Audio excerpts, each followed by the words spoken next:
Shalom à vous, chers frères et sœurs du monde entier. Salam alaikum à tous les musulmans du monde entier.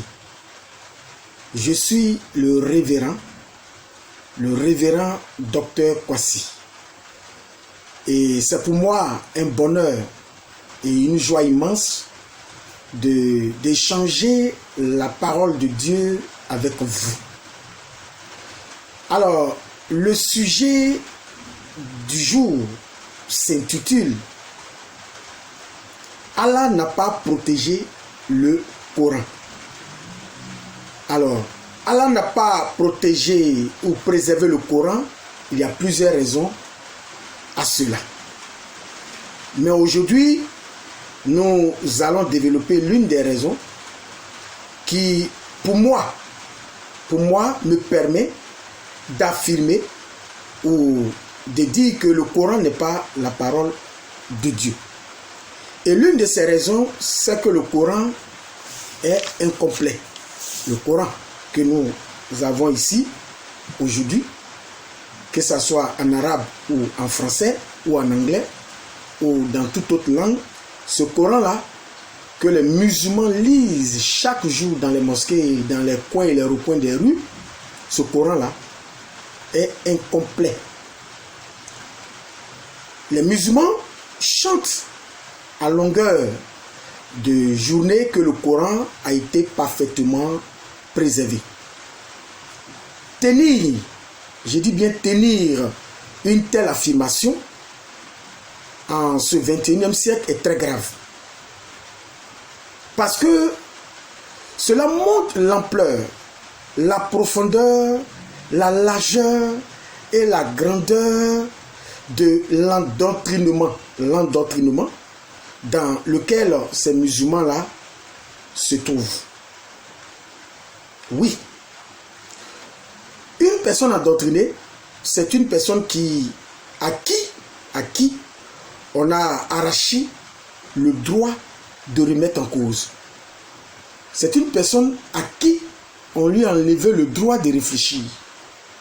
Et les musulmans se trouvent dans cet état-là depuis les temps d'enfance. Pourquoi? Parce que, vous le savez très bien, tout ce que les musulmans savent, ils savent cela des lèvres de leur imam. Parce qu'ils n'ont jamais pris la peine de vérifier. Il ne serait qu'une seule fois les dires de leur imam. Jamais.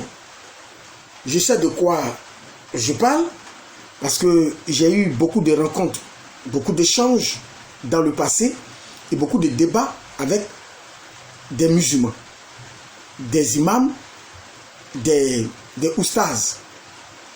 Et je sais bien de quoi je parle. Ce sont des personnes qui méconnaissent beaucoup leurs sources. Et souvent quand dans les échanges nous sortons des éléments qui ces éléments-là les mettent mal à l'aise, c'est le refus total de leur propre source. Ou, si vous voulez, c'est la mauvaise foi de façon totale. Parce qu'eux-mêmes, ils sont surpris que de telles âneries puissent exister dans leur propre source. C'est cela, l'islam. C'est cela, l'islam. Ce sont des personnes à qui on a enlevé le droit de réfléchir, le droit de remettre en cause, le droit de tester une idée depuis leur enfance. Or, la sagesse ou l'intelligence humaine veut, cette intelligence-là, elle veut que quand on te dit une chose, quand même de prendre la peine, serait-ce qu'une seule fois, de vérifier ou de tester cette chose-là, pour te faire toi-même une propre raison de croire à cette chose. Parce que croire à une chose sans raison, sans avoir une raison de croire à cette chose, pour moi, c'est de l'endoctrinement. C'est de l'endoctrinement. Parce que quand on croit à une chose, il faut avoir une bonne raison d'y croire. Il faut avoir une bonne raison de croire à cette chose. Et la raison veut que ce que tu crois ne soit pas en adéquation, ne soit pas, pardon, en inadéquation, excusez-moi, avec la réalité. La raison veut que ce que tu crois soit en adéquation avec la réalité. Ce que tu crois soit vrai, soit réel. Mais croire à une chose qui contredit la réalité et continuer à croire à cette chose malgré le savoir qu'on a de la réalité ou de la vérité qu'on a de cette réalité, et continuer à croire ce que ton livre te dit alors que cela contredit la réalité, vraiment c'est une véritable aberration. Je prends un exemple simple. Le Coran, dans la sourate 18, le verset 86 nous dit ceci. Vous pouvez vérifier que la terre a pour le soleil, pardon, a pour dortoir la terre. Que le soleil, ou si vous voulez, la terre est le dortoir du soleil. Vous voyez, puisque cette sourate-là, 1886, dit que le soleil, je répète, que le soleil se couche sur la terre dans une source boueuse. Or, nous savons très bien, le mot boueuse, il y a la boue dedans. Or, ce qui donne la boue, c'est la terre. Donc, vous voyez. Et quand Mohammed a été interrogé sur cette question, Mohammed, dans l'un des hadiths, a confirmé cette aberration. Mohammed a dit que lorsque le soleil se couche, en réalité, le soleil va se prosterner devant le trône de Dieu. Posez cette question, je le disais la dernière fois, moi je suis en Afrique, posez cette question à un individu qui vit aux États-Unis, qui vit à l'autre bout du monde, pendant qu'il fait nuit chez moi ici en Afrique, demandez à cet individu qui vit de l'autre côté des mers, c'est-à-dire au Canada ou aux États-Unis, que dites-lui que le soleil est parti se coucher devant le trône de Dieu. Mais il va te répondre si tu es normal. Parce qu'au moment où il fait nuit ici, il fait jour au Canada, il fait jour en certains endroits aux États-Unis.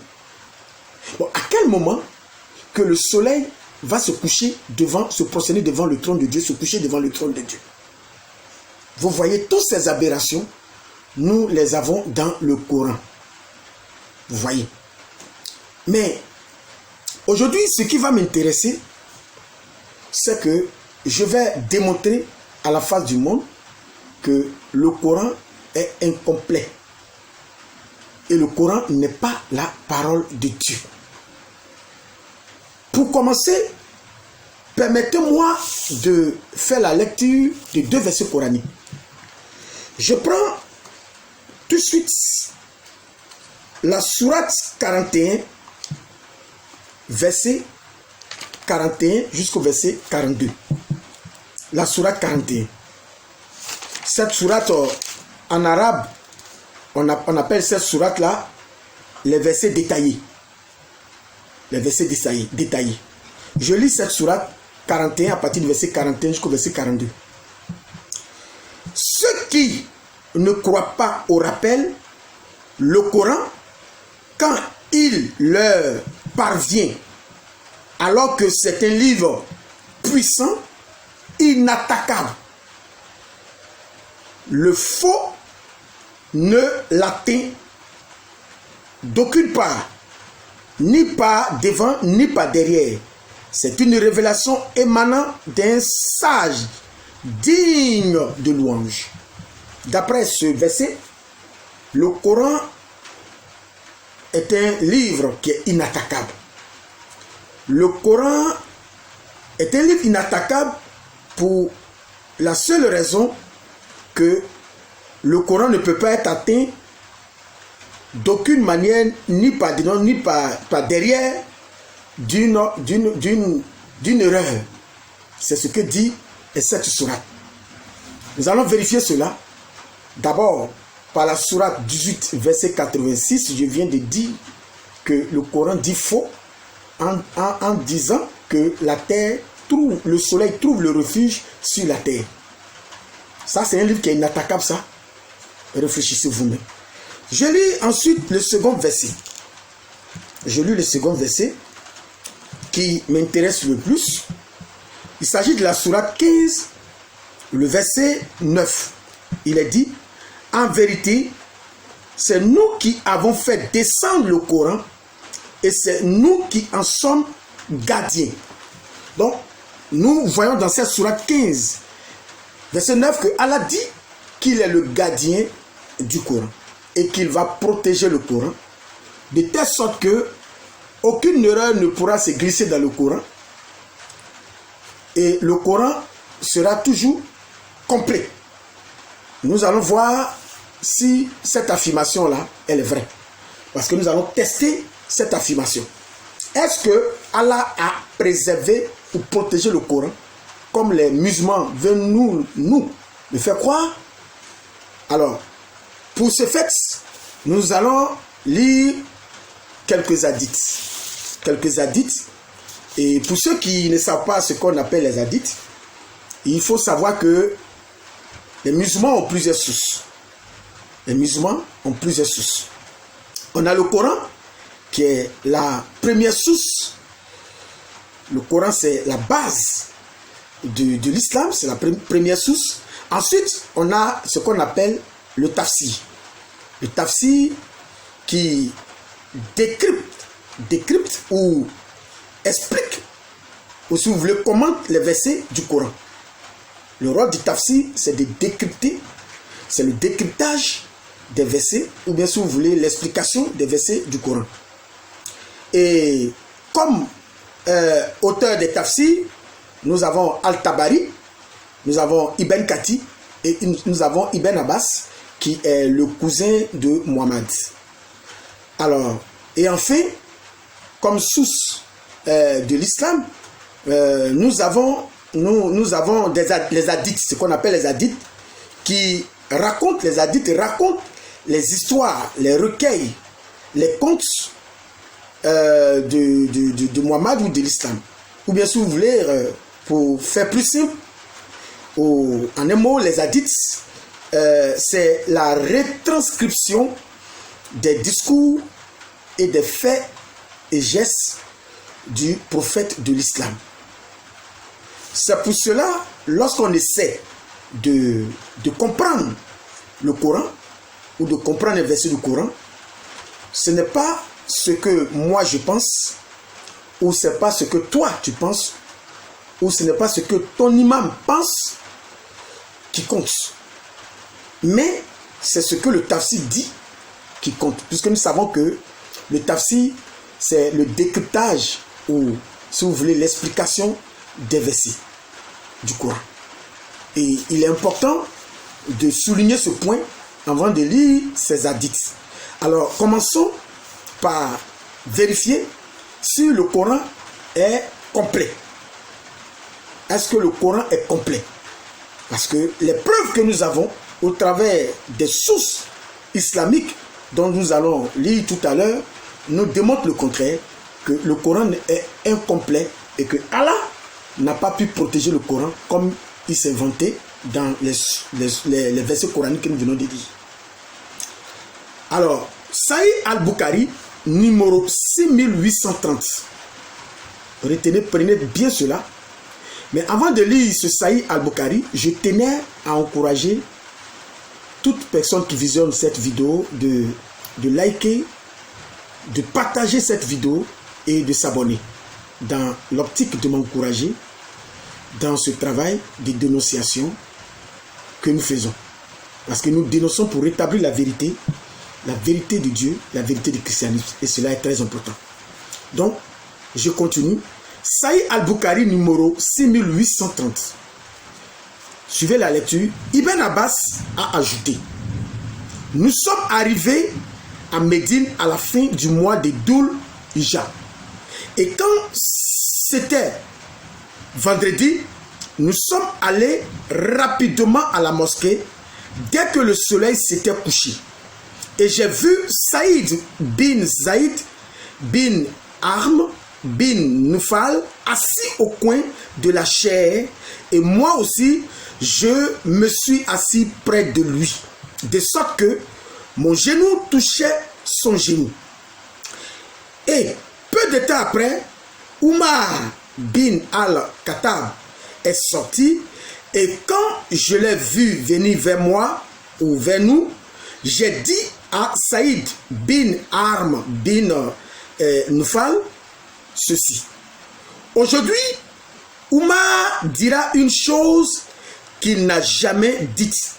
Depuis, il a été choisi comme calife. Vous savez, les califes, ce sont les remplaçants du prophète Mohammed. Quand le prophète Mohammed est décédé, ceux qui l'ont remplacé, c'est eux qu'on appelait les califes. Alors, je poursuis ma lecture.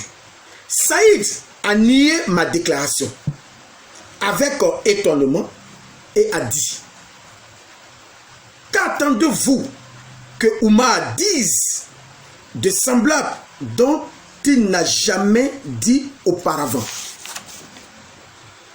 Entre-temps, Umar s'assit sur la chaire, et lorsque les crieurs de la prière eurent fini leur appel, Umar se leva et, ayant glorifié et loué Allah comme il le méritait, il dit: maintenant, écoutez bien ce que Umar va dire, maintenant, je vais vous dire quelque chose qu'Allah m'a écrit de dire.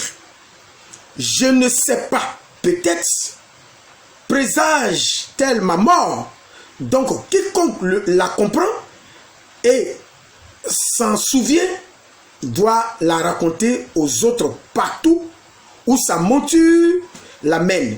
Mais si quelqu'un a peur qu'il ne la comprenne pas, alors il lui est interdit de dire des mensonges à mon sujet. Écoutez maintenant ce que Umar va dire à propos de la préservation du Coran. Écoutez très bien et allez vérifier. J'ai donné la source. J'ai dit Sahih Muslim numéro 6830. Excusez-moi, Sahih Bukhari, c'est pas Muslim, Sahih Bukhari numéro 6830. Vous allez vérifier cela. Maintenant, écoutons ce que Umar, le calife, le remplaçant de Mohammed, au soir de sa vie, va dire sur la préservation du Coran. Je lis maintenant.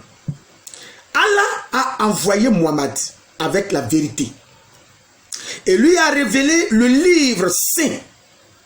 Et parmi ce que Allah a révélé, il y avait le verset du Rajam,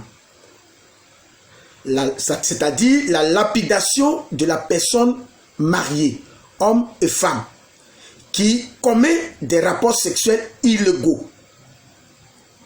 Et nous avons récité ce verset et compris et mémorisé. Le messager d'Allah a exécuté la punition de la lapidation et nous l'avons fait après lui. Je crains, écoutez bien ce qu'il dit, je crains qu'après un long moment, quelqu'un dise: par Allah, quelqu'un dise: par Allah, nous ne trouvons pas le verset de la lapidation. Ça, ce sont les dits d'Umar. Je lis maintenant une autre source. Sahih Muslim, numéro 1691, le point A. Sur ce sujet de la préservation du Coran. Abdallah ben Abbas rapporte que Umar ben Khattab s'assit sur la chair du messager d'Allah et dit: en vérité, Allah a envoyé Mohammed avec la vérité et il a fait descendre le livre sur lui. Et le verset de la lapidation a été inclus dans ce qui lui a été descendu. Nous l'avons récité, retenu dans notre mémoire et compris. le messager d'Allah a infligé la lapidation à mort à l'adultère marié et à la femme adultère. Et après, lui, nous avons également infligé la lapidation. Je crains qu'avec le temps, le peuple peut l'oublier et peut dire, nous ne trouvons pas le châtiment de la lapidation dans le livre d'Allah, c'est-à-dire dans le Coran. Et nous égarons donc en abandonnant ce désir prescrit ou ce devoir prescrit par Allah. La lapidation est un devoir établi dans le livre d'Allah pour les hommes et les femmes mariées qui commettent l'adultère lorsque la preuve est établie ou qu'il y a une grossesse ou une confession.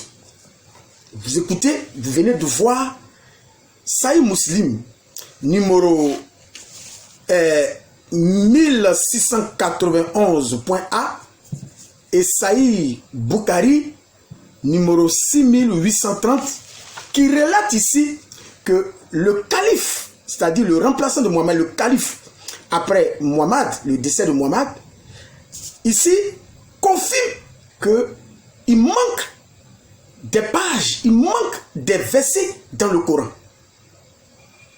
En l'occurrence, le verset de la lapidation de la femme ou de l'homme adultère. Oumar dit que ce verset-là n'existe plus dans le Coran.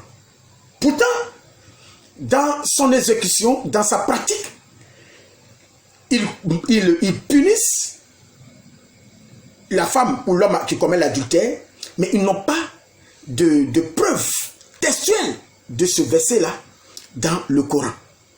Je défie tous les musulmans qui existent dans le monde de me produire ou de me montrer quel est le verset du Coran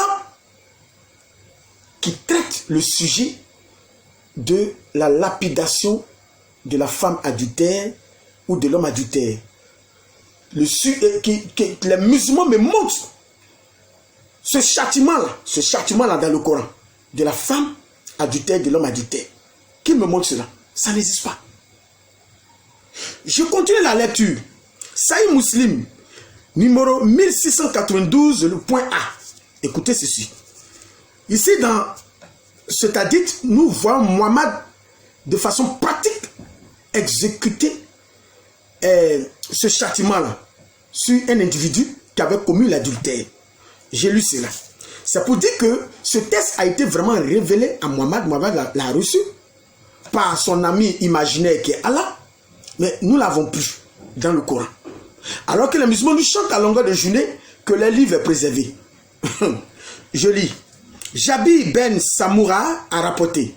Alors qu'il était amené au messager d'Allah, j'ai vu Maïz ben Malik, une personne de petite taille avec des nerfs solides, n'ayant pas de manteau autour de lui. Il a témoigné 4 fois contre lui-même qu'il avait commis l'adultère, sur quoi le messager d'Allah a dit, peut-être vous l'avez embrassé ou embrassé. Il a dit non. Par Dieu, celui qui s'écarte du chemin de la vertu a commis l'adultère. Il a ensuite fait lapider à mort cet individu. Malgré que cet individu a reconnu sa forfaiture, cet individu a reconnu qu'il a commis l'adultère. Mohammed n'est pas un individu qui pardonne. Allah, l'ami imaginaire de Mohammed, n'est pas un individu qui pardonne, parce que un homme qui se repent, qui avoue avoir commis l'adultère, Mohammed le lapide quand même. Alors, j'aimerais dire aux musulmans que moi, je sais ce qui est arrivé à ce verset que Mohammed a reçu de son ami imaginaire, ce verset qui parle du châtiment de l'adultère, la femme ou l'homme adultère. Moi, je sais ce qui est arrivé à ce verset. Et je vais leur dire cela. Qu'est-ce qui s'est passé? Et puis ce verset-là a disparu. Lisons la Sunna Ibn Majah, numéro 1944. Je lis ceci, il est dit, il a été rapporté que Aïcha a dit, le verset de lapider et d'allaiter un adulte 10 fois a été révélé et le papier était avec moi sous mon oreiller. Quand le messager d'Allah est mort, nous étions préoccupés par sa mort et un mouton apprivoisé est entré et l'a mangé. Voilà ce qui est arrivé à ce verset-là. Ce verset-là, c'est un mouton apprivoisé qui l'a mangé. C'est-à-dire Allah n'a pas pu protéger le Coran comme il s'est vanté de le faire dans la sourate 15, le verset 9. Et il n'y a pas que ce verset parce que à la lecture de cet hadith Ibn Majah numéro 1944, nous avons aussi le verset de l'allaitement d'un adulte qui a disparu, comme tant d'autres versets qui ont disparu. Ce verset de l'allaitement d'un adulte, tenez-vous bien, il ne s'agit pas d'une mère qui allaite son enfant qui est devenu adulte. Hein. Non, il n'est pas question de cela. Ici, il est question de l'isolement d'un individu, c'est-à-dire un homme et une femme, dans un lieu. Et quand un homme et une femme se retrouvent dans un lieu toutes seules, et qui ne sont pas parentés, c'est-à-dire ils n'ont aucun lien de filiation parentale, pour éviter que ces deux personnes commettent des actes illégaux ou un rapport sexuel, Muhammad a donné un verset dont son ami imaginaire Allah lui a transmis pour résolver cette question. Et ce verset-là, selon ce verset, lorsque ces personnes-là qui ne sont pas parentées se retrouvent dans un lieu, un homme et une femme, de façon isolée, la femme doit donner son sein à cet adulte-là qui doit téter. Et quand cet adulte, une fois que cet adulte aura tété les seins de cette femme-là, l'homme adulte en question et la femme qui a donné ses seins, automatiquement, allaient avoir le sentiment qu'ils appartiennent à la même famille pour ne pas qu'ils couchent ensemble. Vous voyez, c'est-à-dire l'homme, automatiquement, adulte qui a tété les seins de cette dernière, va voir en elle sa mère, sa vraie mère qu'il a mis au monde, et l'autre côté, la femme aussi qui a prêté son sein pour que cet homme adulte tête, va voir en lui que c'est son fils, pour empêcher les rapports illégaux. Ça, c'est la solution que Allah a trouvée pour résoudre ce problème de l'adultère ou des rapports illégaux. Regardez-moi des choses comme ça, des aberrations que nous avons dans le Coran. Donc, tous ces tests-là ont disparu. Mais moi, je soupçonne Aïcha d'avoir fait le fait qu'elle a fait disparaître, parce que je sens que c'est elle qui a fait disparaître cela. Parce que c'est une aberration ce verset, c'est gênant. Donc, ces versets-là ont été abrogés dans la récitation, on n'a plus dans le Coran, mais dans la décision, nous avons toujours la pratique de ce verset de la lapidation. Voilà. Alors, voilà un peu une preuve ici que Allah n'a pas préservé le Coran, Allah n'a pas pu protéger le Coran. Un Dieu qui n'est pas en mesure de protéger sa parole, pour moi, n'est pas un Dieu. C'est pour ça que Muhammad lui-même, il le dit dans la sourate 72, verset 21, Muhammad dit qu'il ne peut pas te mettre sur le droit chemin. Permettez-moi de lire cette sourate-là. Vous voyez, le musulman est averti par Muhammad, parce que Muhammad, dans ces moments, quelques moments de lucidité, il dit quand même des choses qui, quand même, vont condamner les musulmans face à lui. Parce que Muhammad, il ne sera pas accusé par les musulmans qui n'a pas dit la vérité à des endroits du Coran. Écoutez très bien, la sourate 72, verset 21, il est dit, je ne possède aucun moyen pour vous faire du mal, ni pour vous mettre sur le droit chemin. C'est quel homme de Dieu Dieu envoie qui ne possède aucun moyen pour mettre les gens sur le droit chemin? Dites-moi. Ça n'a jamais existé dans la Bible. Quand Dieu commissionne un homme de Dieu ou son serviteur, lui donne le moyen pour mettre les gens sur le droit chemin. Écoutez même Jésus. Jésus-Christ lui-même, Dieu, fait chair et qui est venu dans la peau d'un serviteur. Écoutez lui-même quand il parle dans le livre de Jean 14, verset 6. Il dit, je suis le chemin, la vérité et la vie. Il ne dit pas, je ne possède pas un moyen pour vous mettre sur le chemin, comme Mohammed s'est exprimé. Mais il dit, lui, il est le chemin, la vérité et la vie. Musulmans, qu'est-ce qu'on va vous dire encore? Qu'est-ce qu'on va vous dire encore concernant ce livre-là de Mohammed? Ce sont les paroles d'un homme du 7e siècle. N'oubliez pas cela. Sur ce, la main de Jésus est tendue, parce que lui, il te dit qu'il est le chemin, la vérité et la vie. Il ne parle pas comme Mohammed qui dit que lui ne peut pas te mettre sur le droit chemin. Alors, sur ce, que Dieu te bénisse. Réfléchis à ces choses et vérifie tous ces tests que j'ai donnés. Sois béni au nom de Jésus.